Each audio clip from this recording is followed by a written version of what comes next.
Hello everyone and welcome to the second game of the FTX Crypto Cup. We are in the knockouts. It's Magnus Carlsen versus Hikaru Nakamura, and Nakamura really destroyed Magnus in round 1, so now Magnus really needs a win to bounce back, and well, this game I would say it is just as good as the previous one, but you will be the judge of that as usual. So Magnus has the white pieces here, and he needs a win to bounce back into the match. So here we have e4, e5 by Hikaru, knight to f3, knight to c6, and bishop to c4. We have bishop to c5 by Hikaru, and no, we will not see it this time either. Here Magnus just castles. We have knight to f6, and now d3. So this has all been played before, a normal Giuoco Piano, the Italian game. We have castles and h3 now. Black also plays h6, takes away the g5 square from white's bishop. We have c3 and now d6. We have rook to e1 and now a5, preventing any rapid expansion. Here would be for a5, a4 and b5. So here we have d4, striking in the center, and now bishop to b6. We have bishop to e3, and here we have a trade in the center. E captures, c captures, and now d5.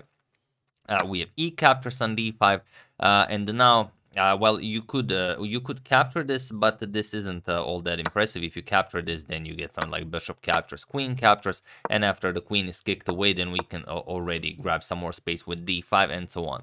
So here we have knight to e7.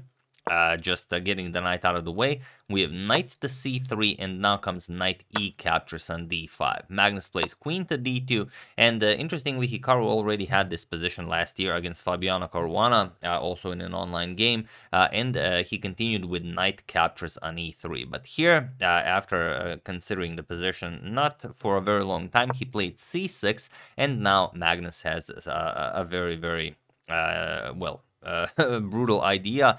He plays bishop captures on h6, and probably one of the reasons why Fabi eliminated this bishop here. But now Hikaru needs to make a move, and he really started spending his time here. He spent over 7 minutes on this move. In the end, he decided to capture the bishop. And now queen captures on h6. So what do you do here?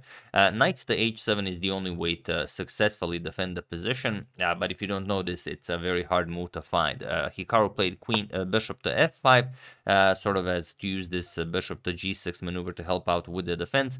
But this doesn't really work. So feel free to pause the video here, and already on move 16, win the game for Magnus while I give you a couple of seconds.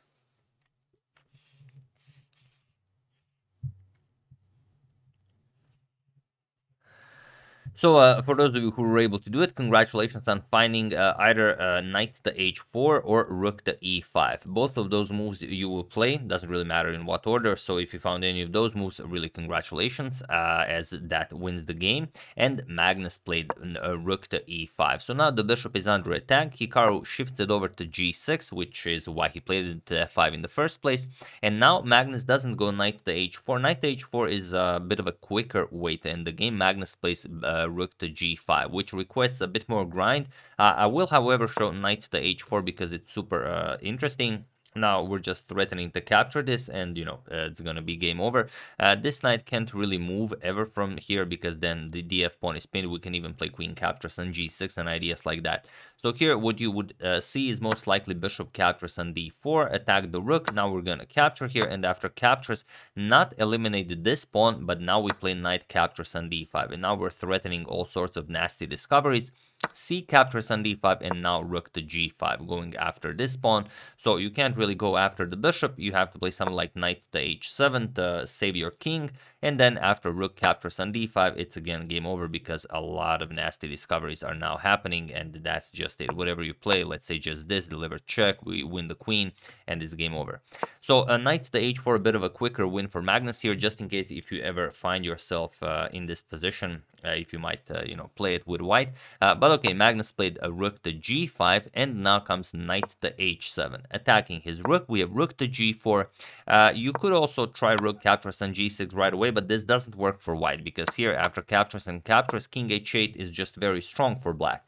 And now the king is no longer on this diagonal, so it doesn't really matter. And if you try something like this, bishop d3 now threaten checkmate, queen c7 defends against checkmate, and now you can even play king to g8, maybe just double up here and, you know, enjoy maybe even a better game. So instead, after knight to h7, we have rook to g4. Magnus just gets his rook out of harm's way, and now rook to e8. Another very strong move by Hikaru. And now comes knight captures on d5. If you try knight to e5 to add another attacker to this, Hikaru just captures this, or even rook to e6 is possible. But even capturing and queen to f8 stops white's attack, and Hikaru will look for his drawing chances there. But here, Magnus plays knight captures on d5, c captures, and bishop to d3. This is how he adds another attacker to the g6 square. We have knight to f8, now Hikaru adds another defender, and now knight to e5, adding a fourth attacker to the bishop here. And now you don't really have all that many choices. You could capture this, but this doesn't really do all that much now. So here rook to e6 was played, adding another defender, but now bishop to f5. Hikaru moves it, and only now Magnus captures here. So knight captures on g6. We have a nice capture fest here. We have f captures, bishop captures, rook captures. We have rook captures, knight captures, and queen captures with check. And after all of these captures, Hikaru is now up a bishop, but Magnus only needs a few moves to finish the game. For example, rook to e1 to e5, and then any of the squares to checkmate the black king. And will Hikaru have enough time to activate his pieces? It is very unlikely. So here, king to h8 was played, and nothing else is really all that helpful. Magnus delivers a few checks. Queen h5 check, king to g8, queen to g4 check. We have king to h7, and now and only now rook to e1. And now it doesn't really matter what you play. Point is, if you play something like queen g8, you offer a queen trade, you allow rook to e7, and this infiltration already is enough to win the game. For example, queen f4 check, and now there's really nothing. Queen g5, you're going to deliver this check, and now the king has to go here, and now, for example, this will be checkmate. So instead, after rook to e1, we have rook to c8. Hikaru tries to get his rook active, at least somehow. But now rook to e6 by Magnus, and it was in this position on move 31 that Hikaru Nakamura resigned the game, and Magnus bounces back in the match by winning the second game. And here you resign because after a few moves, let's say rook c1 check, king h2, and bishop to c7 check, once g3 is played, there are no good moves here for black whatsoever.